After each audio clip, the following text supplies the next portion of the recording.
आज पूरे दिन भर चले उहापोह के बीच झारखंड में लॉकडाउन पर लग रही असमंजस पर पूर्ण विराम लग गया है। राज्य के मुखिया हेमंत सोरेन ने 22 अप्रैल से 29 अप्रैल तक स्वास्थ्य सुरक्षा सप्ताह के तहत सरकार की नई नीति को बताया। मुख्यमंत्री ने 22 अप्रैल की सुबह 6 बजे से 29 अप्रैल की सुबह 6 बजे तक स्वास्थ्य सुरक्षा सप्ताह की घोषणा की। कोरोना संक्रमण के चैन को तोड़ने के लिए सरकार ने यह निर्णय लिया है।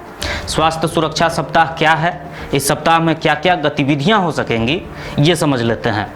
22 अप्रैल से 29 अप्रैल तक इस स्वास्थ्य सुरक्षा सप्ताह के दौरान आवश्यक सामग्री की दुकानों को छोड़कर अन्य सभी तरह की दुकानें बंद रहेंगी। भारत सरकार, राज्य सरकार और निजी क्षेत्र के चिन्हित कार्यालय को छोड़कर सभी कार्यालय भी बंद रहेंगे। वहीं कृषि, औद्योगिक, निर्माण और खनन कार्य की गतिविधियों पर किसी तरह का कोई रोक नहीं लगाया गया है। धार्मिक स्थल की बात करें तो धार्मिक स्थल तो खुले रहेंगे, लेकिन श्रद्धालुओं की उपस्थिति पर प्रतिबंध लगा दिया गया है। इसके साथ ही कोई भी व्यक्ति अनुमति प्राप्त कार्यों को छोड़कर अपने घर से बाहर नहीं निकलेंगे।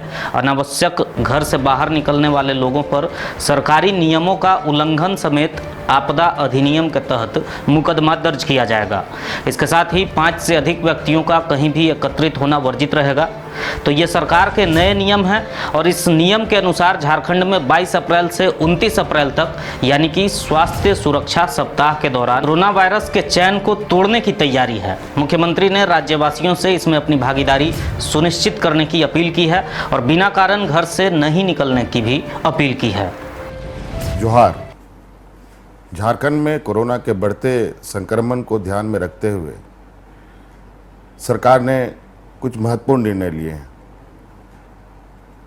इस संक्रमण का चेन ब्रेक करना नितांत आवश्यक है। झारखंड एक गरीब राज्य है।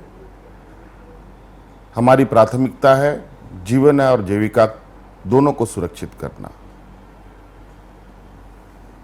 इस संदर्भ में हमने 22/4/2021 यानी परसों से 29/4/2021 तक स्वास्थ्य सुरक्षा सप्ताह का सभी को अनुपालन करने का निर्णय लिया है और मुझे पूरा विश्वास है इस स्वास्थ्य सुरक्षा सप्ताह के माध्यम से हम कोविड-19 के चेन को ब्रेक करने में सफल होंगे। इस स्वास्थ्य सुरक्षा सप्ताह में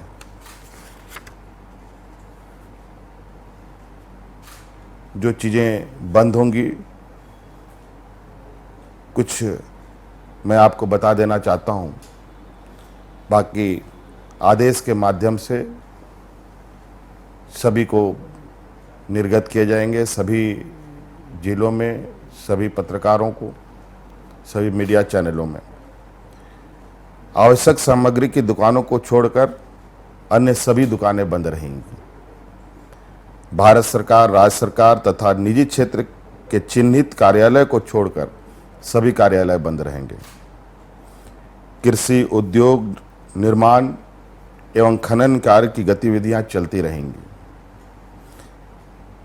धार्मिक स्थल खुले रहेंगे, परंतु श्रद्धालुओं का उपस्थिति में प्रतिबंध लगी रहेगी। कोई भी व्यक्ति अनुमति प्राप्त कार्यों को छोड़कर अपने घरों से बाहर नहीं निकलेंगे। 5 से अधिक व्यक्ति का कहीं भी एकत्रित होना वर्जित होगा। कोरोना संक्रमण को जन भागीदारी से ही रोका जा सकता है, ये हम सब जानते हैं और ये आज के समय में ये नितांत आवश्यक है। और मेरा आपसे अनुरोध है, पूरे राज्यवासियों से, इस महामारी को हम अपने राज्य से दूर भगाएंगे, अपने आस पड़ोस से दूर भगाएंगे। इसके लिए हमें निर्देशों का पालन कड़ाई से करना होगा, खुद भी करना होगा और औरों को भी प्रेरित करना होगा। इसलिए सरकार द्वारा निर्देश का पालन बिल्कुल आप सभी लोगों के सहयोग से ही सफल हो सकता है। इसलिए इस संक्रमण में सभी लोगों की भूमिका सुनिश्चित हो, यह हमारी सोच है और इसी संदर्भ में ये निर्णय सरकार ने लिया है। और मुझे उम्मीद है कि आप सब लोग सुरक्षित रहें, आपके परिवार सुरक्षित रहें, आपके सहयोगी सुरक्षित रहें और हमारा राज्य सुरक्षित रहे। इसी आशा उम्मीद के साथ आप सबको मेरी ओर से पुनः बहुत बहुत धन्यवाद। जोहार।